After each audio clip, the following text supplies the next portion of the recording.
I fell for it the moment I saw her. I've always been shy, so I didn't have the nerve to approach her. Then her friend accidentally knocked Amy's bag into the ocean. Without thinking, I dove in and quickly retrieved it.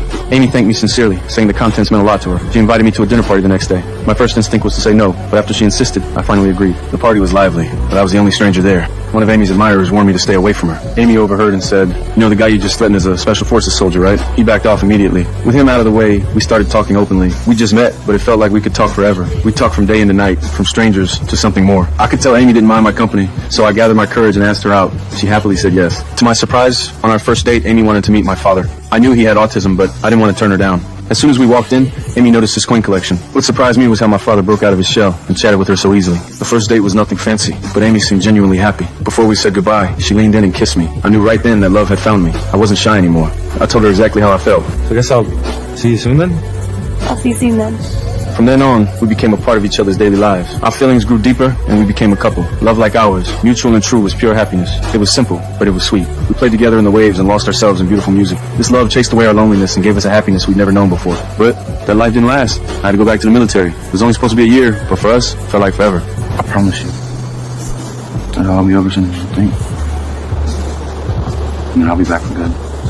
Before I left, Amy gave me a letter and told me not to open it until I was on the bus. The moment I got on, I couldn't wait any longer. I tore it open. The letter was full of her love for me, every word filled with longing and the pain of separation. To keep her from worrying, I wrote back after every mission. From then on, letters became our only way to share how much we missed each other. A year finally passed, and we were back in each other's arms. Amy took me to meet her parents, and they really liked me. Just as I started dreaming about our future together, I told her I had to go back. After seeing the towers attacked, I knew I had to step up as a soldier. My buddies and I volunteered to extend our service. When Amy found out, she was devastated. She couldn't accept it. I just want to stay right here with you as long as I possibly can. You're just all that matters, okay? You're all that matters to me. Can you just tell me, please? Just tell me what did you want me to do? But she knew I didn't want to leave her either. It was just something I had to do as a soldier. She tried her best to understand. Just like before, we kept in touch through letters. But as time went on, her letters came less and less. I didn't know why. I kept worrying she'd fallen for someone else. Months later, I finally got a letter from her. But the words didn't carry the love they once did. It was a breakup letter. When I found out Amy was engaged, the pain was unbearable. I burned every letter she'd ever sent me. Our love turned to ashes, along with the flames. During one mission, I took a few bullets.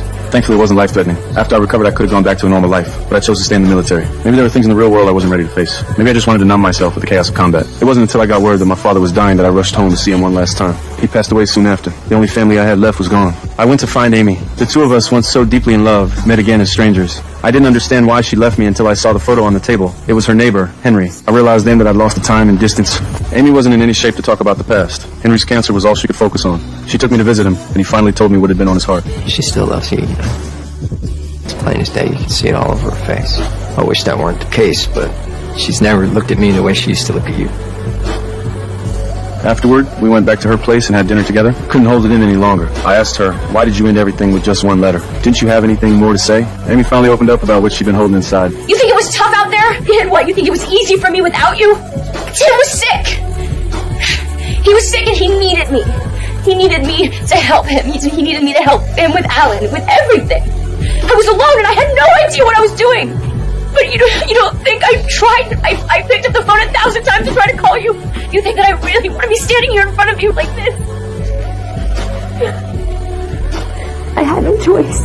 Just like she once understood me, this time I understood her. After learning everything, I quietly walked away. I knew I couldn't make up for the years we'd lost, so I made the painful decision to sell my father's coin collection. I wanted Henry to be there for Amy, in my place.